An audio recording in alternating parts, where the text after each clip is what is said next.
Boom, boom, boom, boom, boom, boom, boom, boom, boom. Now tell me what you gonna do, but it ain't nowhere to run. When judgment comes for you, when judgment comes for you, tell me what you gonna do, when it ain't nowhere to hide. When judgment comes for you, 'cause it's gonna come for you. Making it for water, easy, see something Charlie. Little boo God's got him, and I'm gonna miss everybody out of row and flows like eggs. Looked at a wild flag and prayed for dust, and they play too deep for being sad. Little legs I got to be. Tell me your feature deceased, would it please? Marry me by my grand new way. You can go follow God me. bless you, Back working on on the Wrestling tattoo Network, head. welcome back to CrosUp, your weekly look back at the week that was in professional wrestling. This week I'll be running through the results and happenings from Raw on August the 25th to Collision on August the 30th, as well as Clash in Paris. We'll start, of course, with Raw like we always do. We open with a recap of last week's Extreme Rules match between Jey Uso and Braun Breaker, which obviously included a big brawl and a lot of interference from the Vision. We opened the actual show proper with Roman Reigns to get things going. And obviously the fans cheered for him very loudly, like all these European crowds usually do. They even give him a couple of special chants. He says, acknowledge me, obviously, and they acknowledge him. He says he has big plans for this year and next year. He has to be realistic. It might feel like old times with fans being so loud for him, but it isn't the same anymore. He isn't the same anymore, and the fans, of course, chant, yes, you are, back to him. Roman Reigns said Cody Rhodes predicted it a year or so ago, which, like, his life falling apart. And when he mentions Cody Rhodes, the crowd actually boos, and which makes Reigns kind of say interesting and not what he was expecting. He says the Vision is trying to take everything from him, which the crowd chants "fuck Seth Rollins" too. So they're really getting into the act here, because they really constantly are chanting something whenever he really speaks. He says he doesn't have a bloodline. Obviously, that brings the Yeet chant, so they chant once again. He talks about how extremely proud he is of Jey Uso, who has earned everything that he has and has gotten, including his title shot in Paris this Sunday. Reigns time will come, but this brings out Paul Heyman with Bronson Reed. Heyman introduces Reed and talks about how he became Roman Reigns' wise man 5 years ago this week. The fans sing Roman Reigns at Paul Heyman, and then Paul Heyman tries to turn it into a Bronson Reed chant. Heyman says Reed is going to beat some respect into Reigns, who doesn't seem to agree with the fact that that's going to happen. Reed talks about how Reigns may be college educated, but he needs a history lesson. Reigns' tribe is civilized, but Reed's isn't. Reigns paid for his tattoos while Reed earned his. Reed is the Samoan that Reigns' family warned him about. Reigns then randomly goes, "This guy's Samoan?" And obviously him being Samoan, Reigns says that means Reed belongs to him because he is the tribal chief. So can he have one more chance, or he has one more chance to return his shoes, apologize for wasting his time, and acknowledge him. Reed says that won't happen, so Reigns is ready to fight. Obviously security and some of the agents from backstage come in, and Reed gets in a splash, but he can't take his shoes this time. Reigns gets back up and they brawl to the back, and we go to commercial break. We then go to the Judgment Day. They're looking for Dominic Mysterio, who is again talking to El Grande Americano. Mysterio says he'll catch up with them later, and things seem to be okay, even though I think Finn was kind of apprehensive about it as usual. Dragon Lee then defeats JD McDonough via pinfall following Operation Dragon after Dom, who was at ringside, got ran off by AJ Styles. We go back to the back, and LA Knight likes the idea of working with CM Punk to take out Seth Rollins, but it's all about Punk getting the title back. It's feast or famine, and the rations are limited. Only Knight is going to be well fed, and tonight he's facing Braun Breaker, who will be knocked back to factory settings. Rusev then cuts a vignette promo and says he is ready to hurt Sheamus and the good old-fashioned Donnybrook in Paris. Judgment Day isn't happy with Dominic Mysterio, who had run away during JD's match that I just talked about. So he tells Finn to deal with the AJ Styles problem tonight. Raquel tells Roxanne to get ready for later for her match as well. We then get Kofi Kingston defeating Penta via pinfall after Xavier Woods had distracted him long enough for Kofi to hit Trouble in Paradise. We then get video of Io Sky's issues with Rhea Ripley and the Kabuki Warriors over the past few weeks. Sky thanks Ripley for helping her last week, but explains that the Warriors aren't happy with her. She thinks the two of them should keep their distance. Ripley understands and says it's okay. Sky appreciates the understanding, and they hug, with the Warriors in the background not looking happy, and Asuka especially looking really pissed. We then get another video on Naomi's pregnancy announcement. Stephanie Vaquer is told that she is the #1 contender, but the title match can't happen in Paris as the title is technically vacant. She still is going to get her title match, and Adam Pearce has an opponent in mind, but he needs a week to set everything up. So Vaquer doesn't seem happy to not be able to participate at the Clash in Paris pay-per-view, but she does understand the situation. So I don't think we really get a resolve to this throughout the night, so maybe they'll kind of do it on Raw this upcoming week, kind of announce it and do the match, or maybe they'll, announce it tomorrow. I'm recording this on Sunday, so maybe they'll announce it tomorrow night and have the match the same night, or maybe they'll just announce it and they'll have it the next week just to kind of build it up a little bit, but I guess we'll see. But they didn't really make any more announcements towards that. But it'll be Vaquer versus somebody. It's got to be, Rhea or Becky or Io or somebody like that. We then get Becky Lynch out for a chat mentioning her. The fans do not cheer her this time like they kind of did in Ireland last week. But she talks about how important this place was to her career. I believe they were in Birmingham, England. Her first WWE tryout was right here in Birmingham. And it was a dump then, and it's a dump now. Speaking of dumps, Nikki Bella thinks she can just call her out like she's some loser, like Birmingham's soccer teams or football clubs for the UK listeners out there. But she's not some dog who responds to a whistle. Nikki Bella then comes out to interrupt, saying Lynch might not be a dog, but she's acting like a little bitch.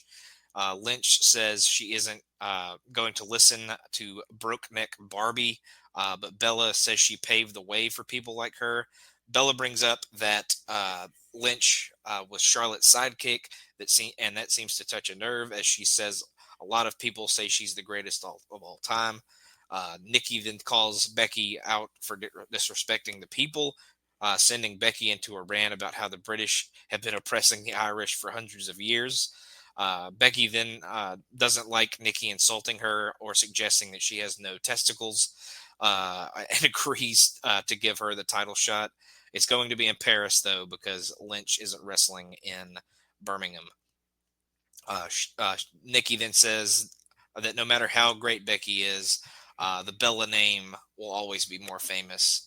They start to kind of fight, but Lynch pretty quickly bails to the floor.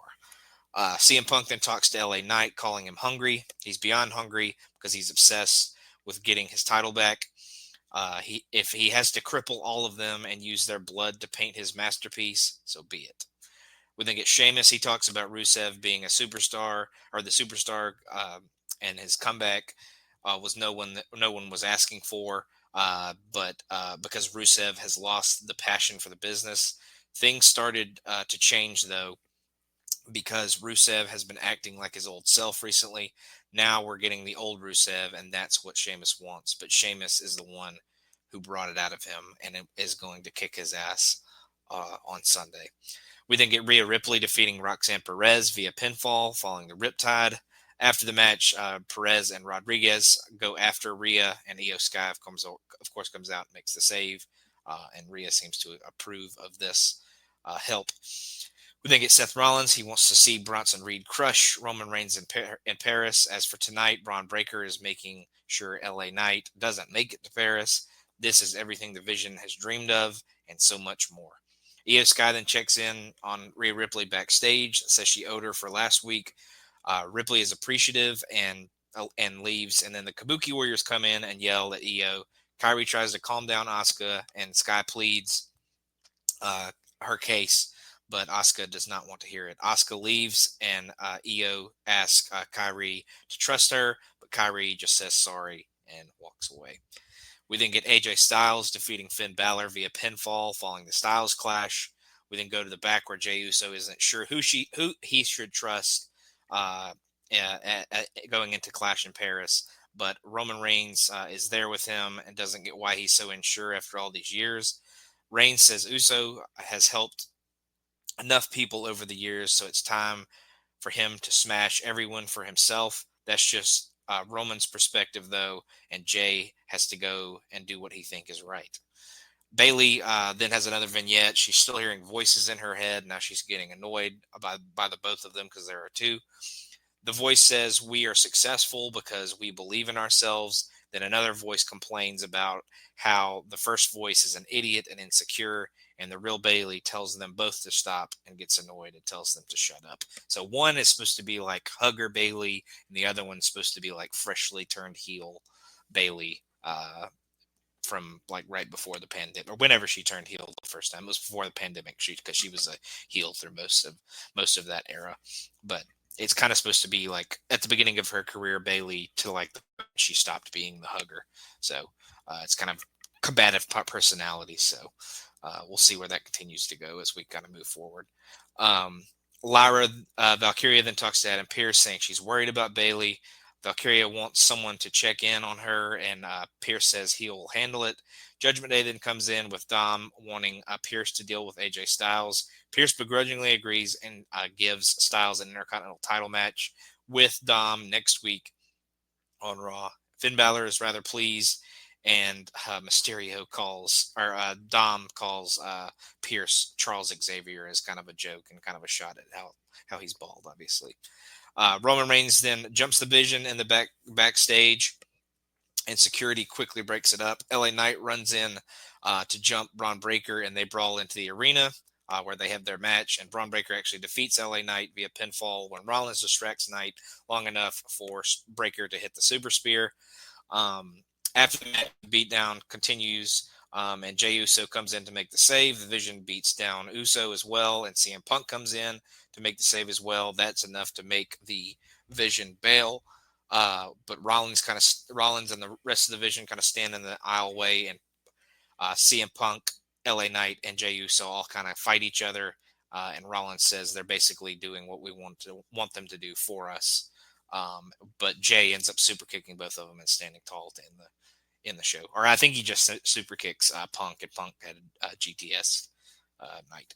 But as far as the best match on the show, that main event was pretty good. But Roxy had a really good match on the show, kind of in the middle of the show. So I would go with that one for one to check out if you want to check out just a certain match from Raw.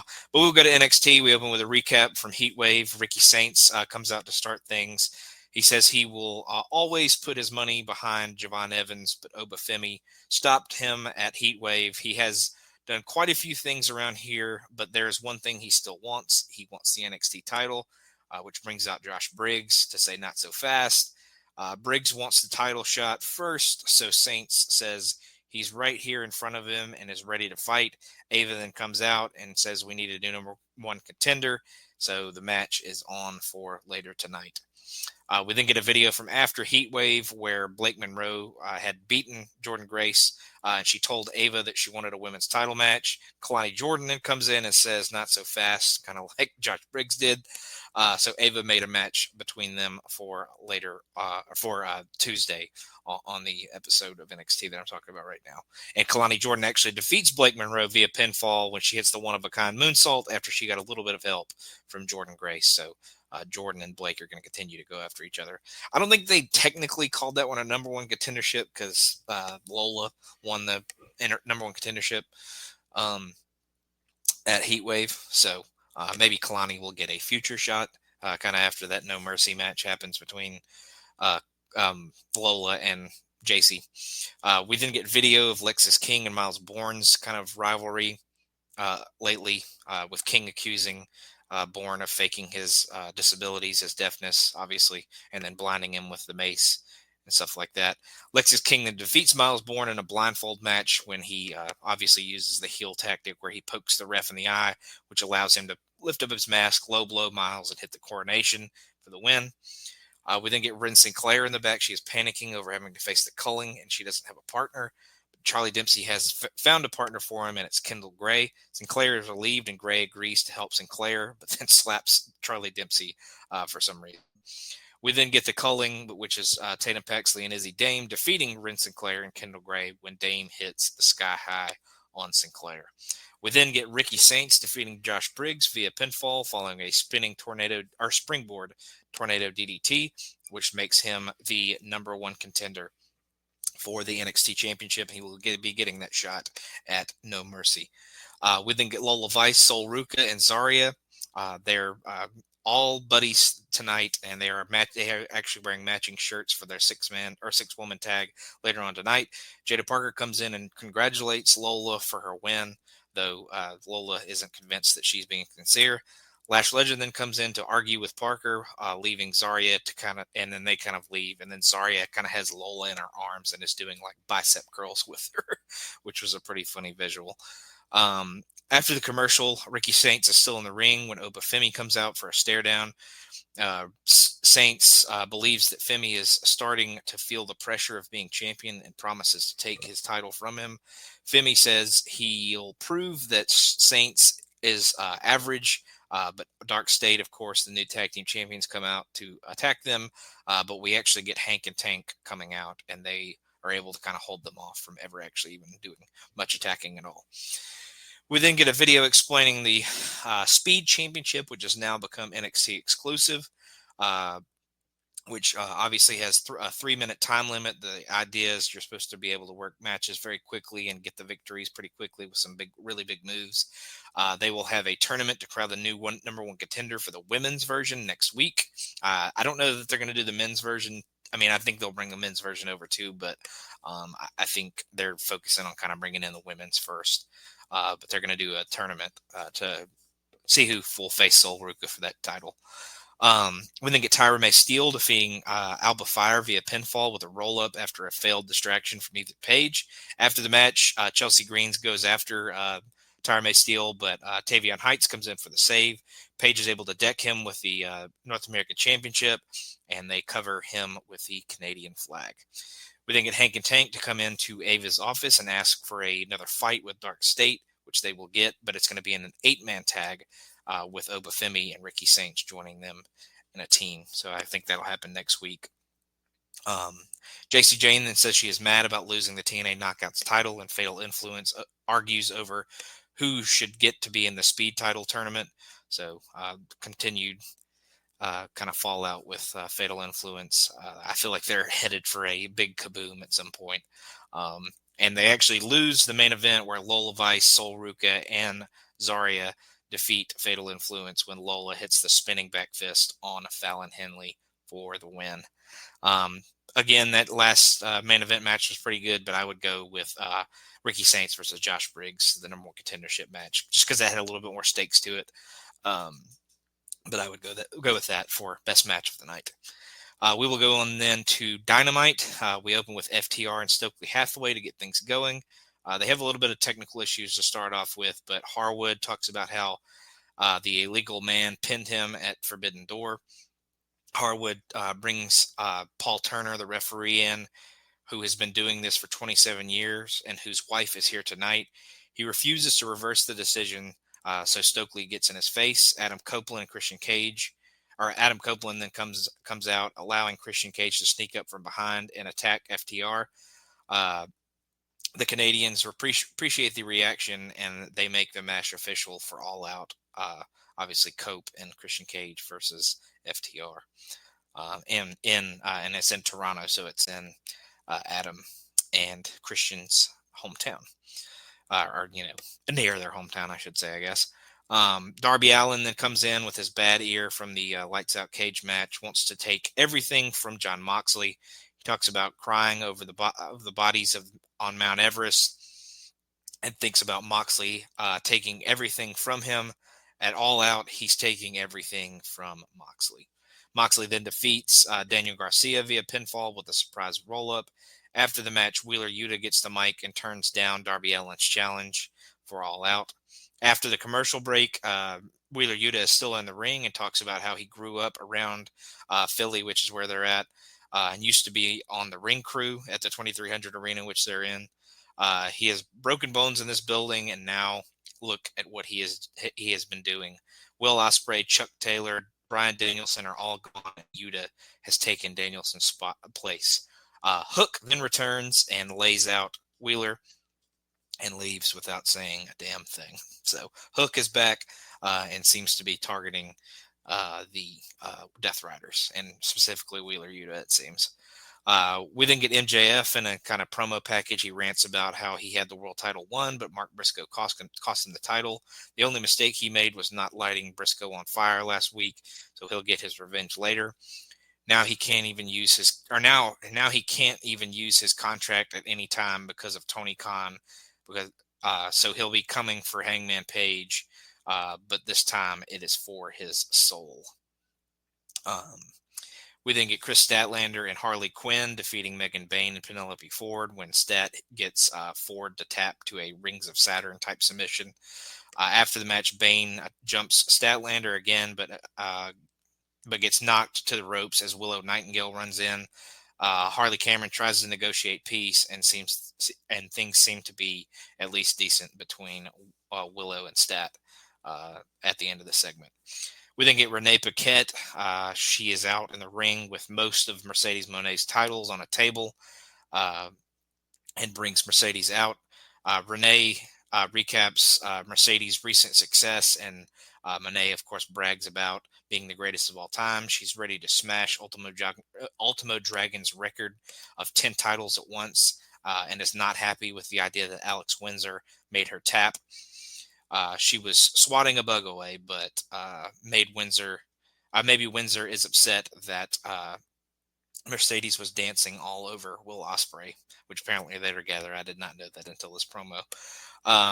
Monet then threatens to put Windsor in a hospital next to her husband, and now it's time to do her dance, and then she dances to end the segment.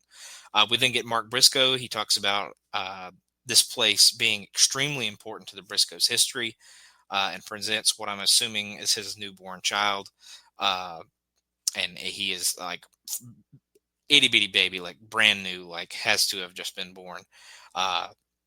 He says he'll deal with MJF, but he recently heard Kyle Fletcher saying his name.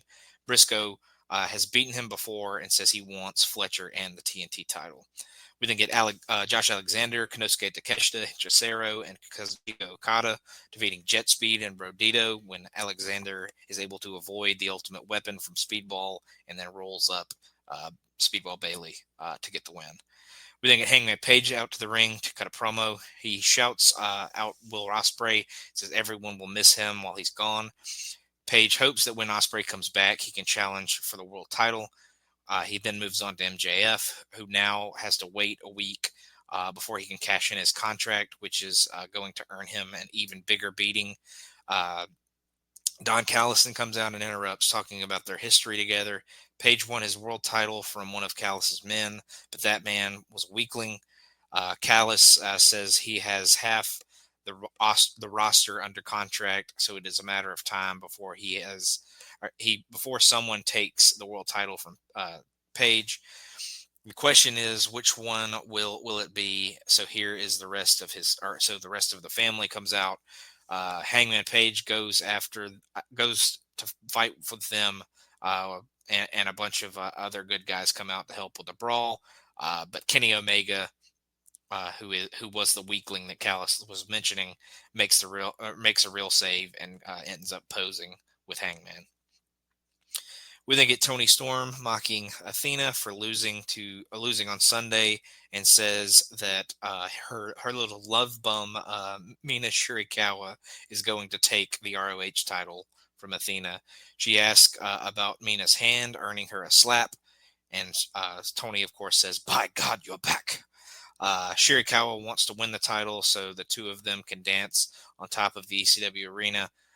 We then cut to Athena, who cuts a kind of comeback promo, says she wants to throw Shirakawa off the roof of the ECW arena and promises to do things that will even make the Blue Manie quiver. We then get the Ops retaining their trios championships against Ricochet and the Gates of Agony when Joe catches Ricochet in the Coquina Clutch. After the match, the Hurt Syndicate come out and brawl with the Gates and Ricochet.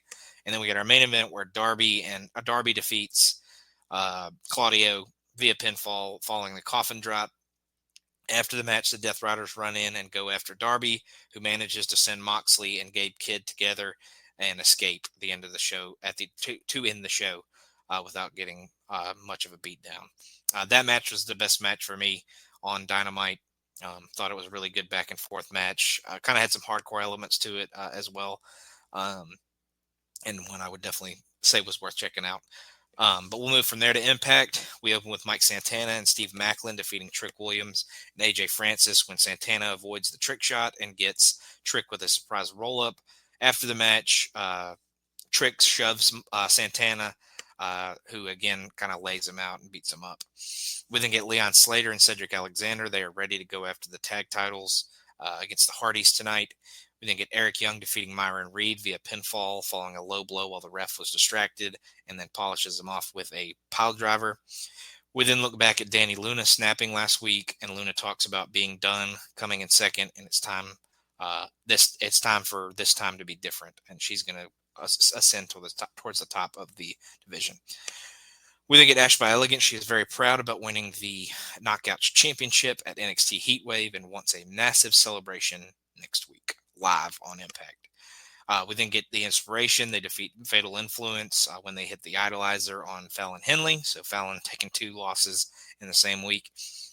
We then get Trick Williams. He calls in some help to deal with Mike Santana. We'll see who that was that he was talking to later.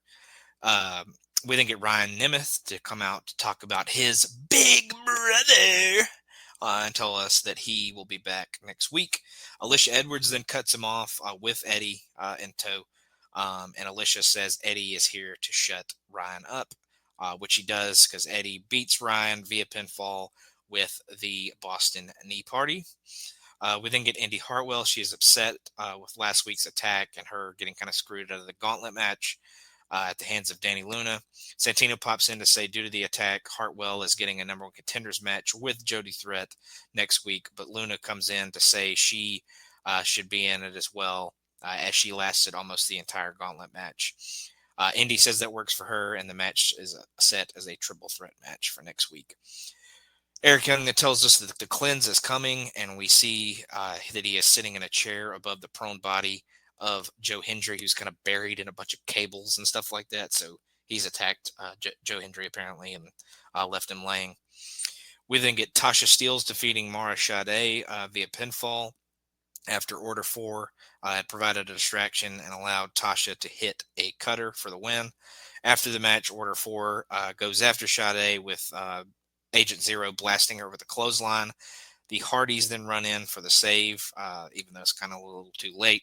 And then the Hardys defeat Cedric Alexander and Leon Slater when they hit the Twist of Fate and Swanton on Cedric. And then they kind of shake hands and raise each other's hands after the match. And then to end the show, we had a promo from Trick Williams, and he brings out his lawyer, who he was on the phone with earlier, to discuss being attacked by Mike Santana. Trick calls this a crime scene, and he isn't defending his title for 50 days. Santino Marella comes out to say that Trick will defend his title when that 50 days is up, and that is exactly at Bound for Glory, where he will fight Mike Santana. The lawyer tries to yell at Santino, but Santino ends up hitting him with the Cobra, and that ends the show. The main event tag team match would be my match that I would check out from there. Not the best Impact show, I won't lie.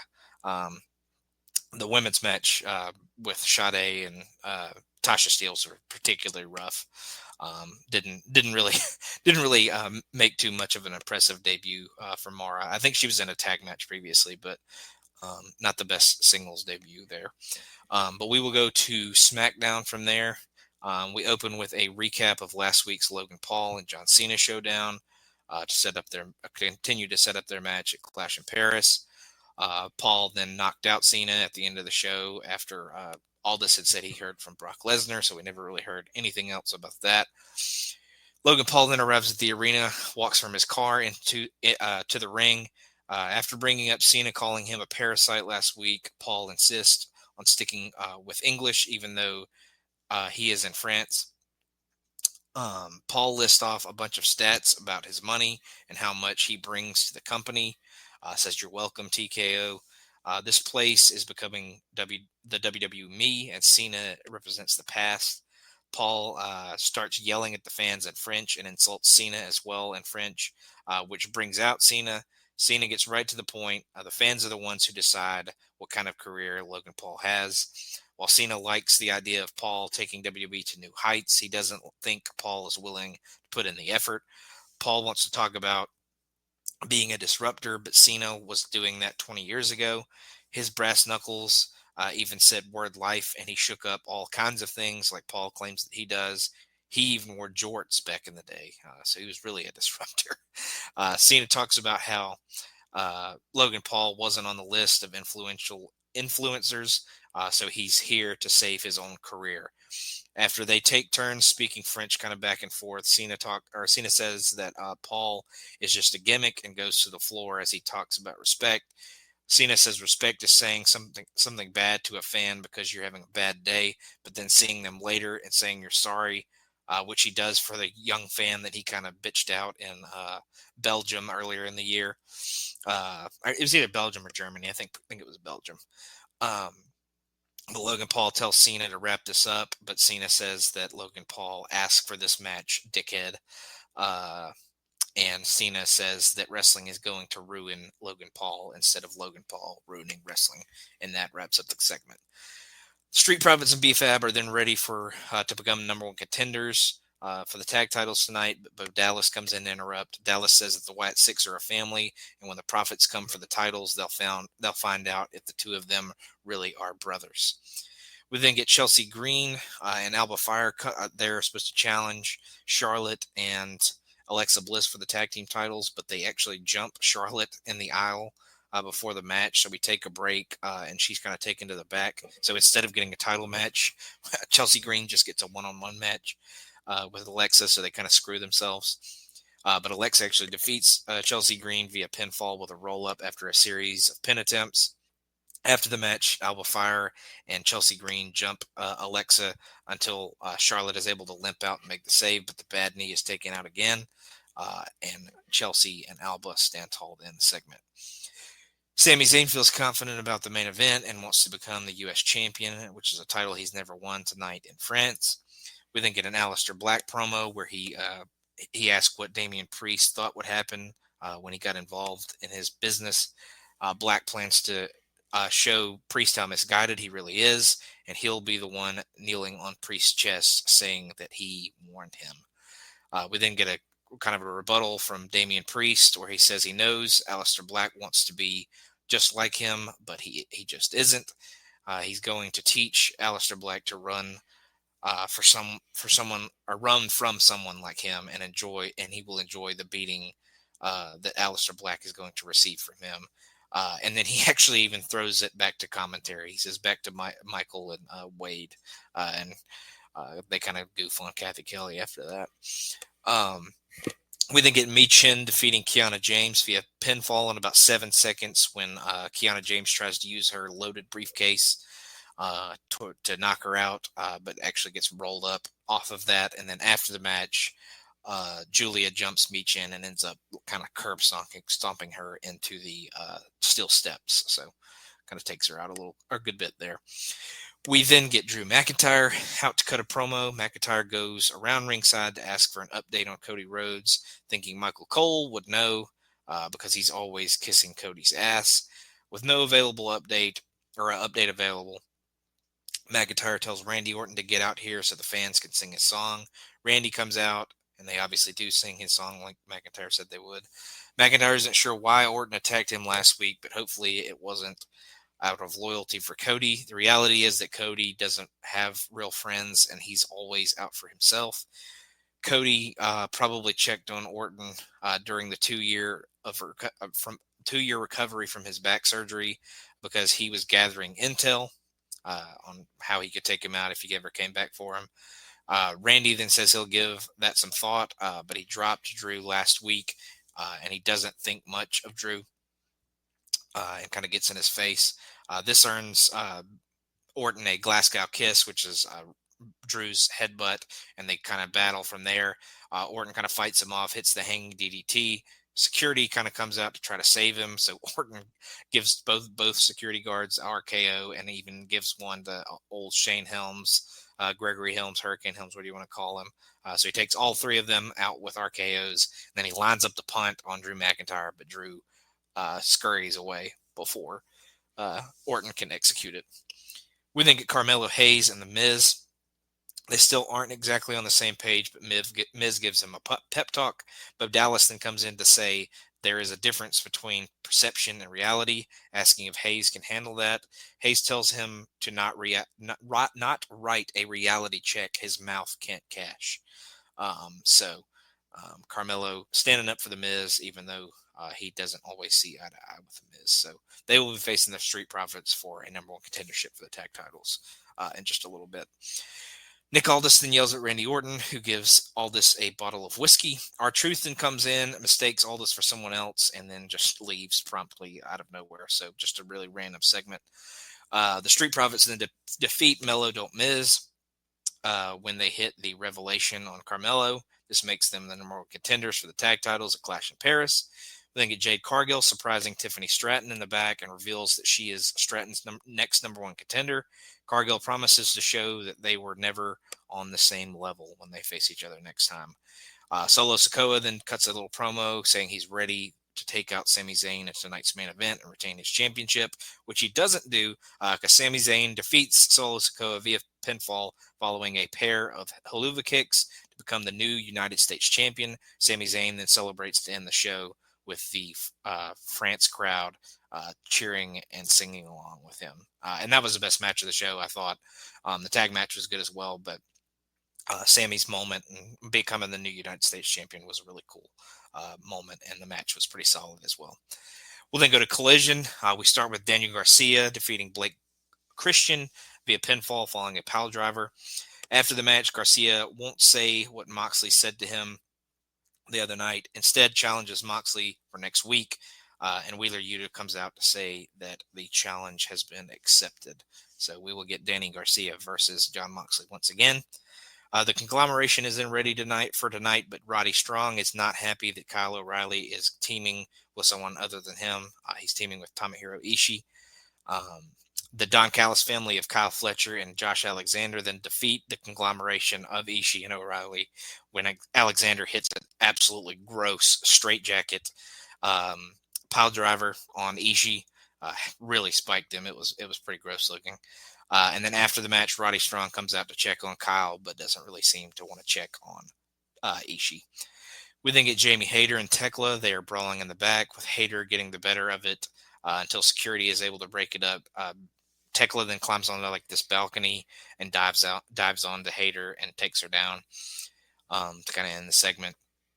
Mother Wayne then wants Kip Sabian and Killswitch to calm things down, but Sabian blames Killswitch for everything that happened to them at Forbidden Door. Mother Wayne then tells Kip to take a walk, and he does so. We then get Hologram defeating Jay Lethal via pinfall, following the spinning torture rack bomb. After the match, the hologram code appears, but seems to stop working. Instead, we see a dark, kind of a black and red hologram, as holograms kind of like blue and yellow. So we're calling back to the old good Sin Cara, evil Sin Cara gimmick back in the day. But the black and red hologram is coming soon, is what the graphic ends up saying. We then get video of a future match between Ricochet, the Gates of Agony, and the Ricochet and the Gates of Agony, and the Hurt Syndicate. We then get Alex Windsor defeating Ashley Vox via submission with the sharpshooter. After the match, Windsor calls Mercedes Moné one pissed off little woman. Windsor says Moné crossed the line, bringing up Will Ospreay, and issues a challenge for a TBS title shot. We then go to earlier today, where Mark Briscoe and Don Callis met up in the back, with Callis avoiding Briscoe's challenges for the TNT title.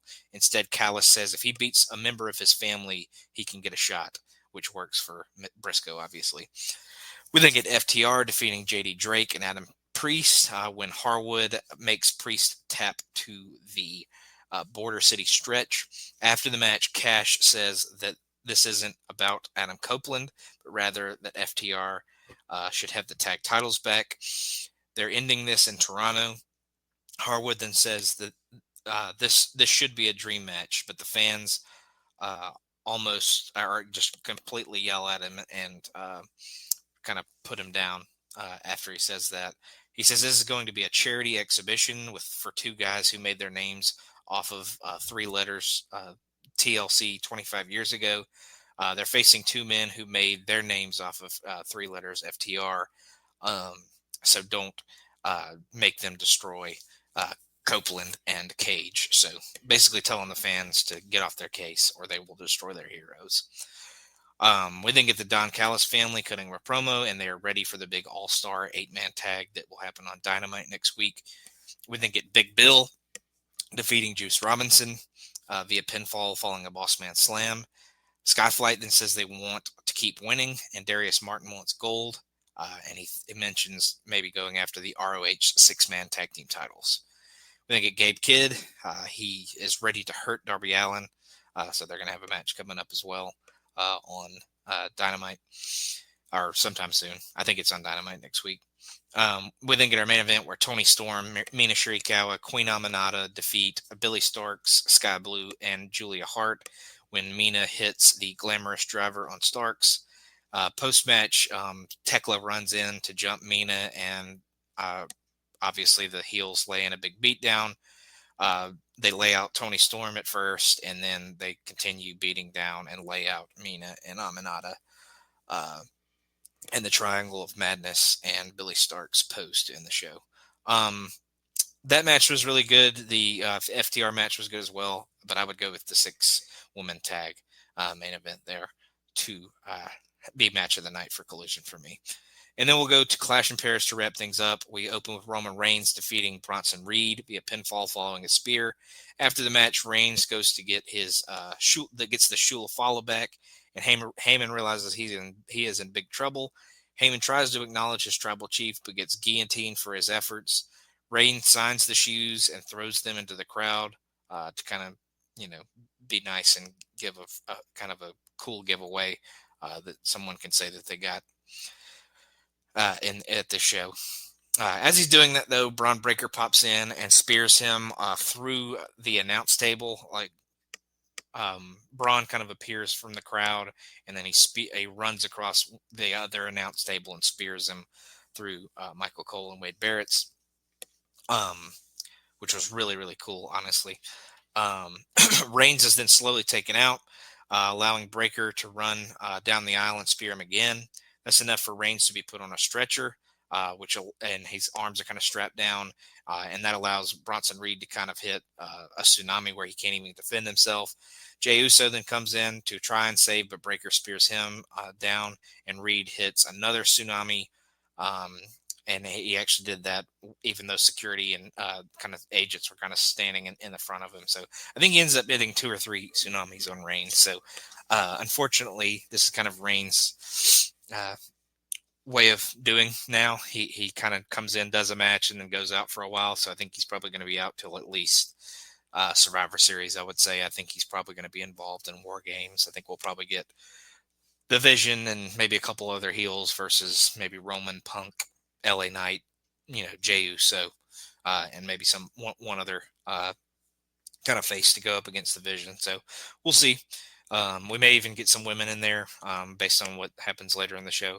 But after this, we go to the back after some video packages. Adam Pearce ejects Bronson Reed and Ron Breaker, saying they are suspended without pay if they come back, and he sees them involved in the main event tonight. We then get the Wyatt Six defeating the Street Profits when they hit the suplex powerbomb combo on Montez Ford after Uncle Howdy had already hit the Sister Abigail on Ford on the floor. Becky Lynch then defeats Nikki Bella via pinfall when she trips her into the ropes throat first and pins her with a backslide off of that. We'll go to the back in medical where Jey Uso is banged up, but he insists that he can still go to tonight's main event. We then get Rusev defeating Sheamus in the good old-fashioned Donnybrook match. via submission with a Shillelagh assisted accolade, where he actually kind of bent him all the way back to where Rusev was actually even on his back. So he had him really bent in half. So really good, hard physical match there too, as well. John Cena then defeats Logan Paul via pinfall, ducking one of Logan Paul's big right hands and hits a AA to win the match. We then get a promo with Seth Rollins saying he doesn't want to hear about the odds being stacked against him. He's won with his back against the wall before because he is one of the best to ever do this. It's time to remind the people of what he can do. If he can't keep the title by himself, maybe he doesn't deserve to be champion in the first place, which obviously would make you think that somebody's probably going to help him. It's just not going to be who you think it would be right off the top of your head. So Seth Rollins does win and retain his World Heavyweight Championship against Jey Uso, LA Knight, and CM Punk, when Becky Lynch, of course, his wife, comes out in a hoodie, low blow CM Punk, which allows Seth to hit the stomp onto a steel chair for the win. So CM Punk once again gets one over on CM Punk. So really good show. I thought top to bottom. It was a really solid show. The women's match was particularly not very good, but I thought the tag match was good. I thought Roman and Bronson was really good, especially with the post-match stuff. The Donnybrook match was hard and physical, like I said. I really enjoyed that one. And John Cena versus Logan Paul would be my match of the night. I thought Cena for the second month in a row. It's really proving why the heel turn was a horrible, horrible idea because he is so much better as a face and he can play the crowd and just off of his opponent a lot more. I just don't think he was ever really comfortable in that heel role. And it didn't really make really good gains for what they were trying to do. The Mania match was pretty terrible and everything after that was just kind of whatever. But I thought that match was really good. And then the Fatal 4-Way was really good as well. Obviously, after the promo, you kind of knew somebody was going to help Rollins retain the championship. And maybe seemingly this adds Becky Lynch to the division. So we'll see if she kind of becomes a permanent member or kind of stays on her own or what. But either way, everybody knows they're married, knows they have each other's back. So, but yeah, a really, really solid show. Another good pay-per-view. I feel like people weren't too excited going into it, but I think they kind of over-delivered for what the card kind of looked like going into it. So that's all for this week. I think we actually have a pay-per-view next week. So that'll be a kind of a change up for the last month or so. But thank you for joining me as always, and we will see you.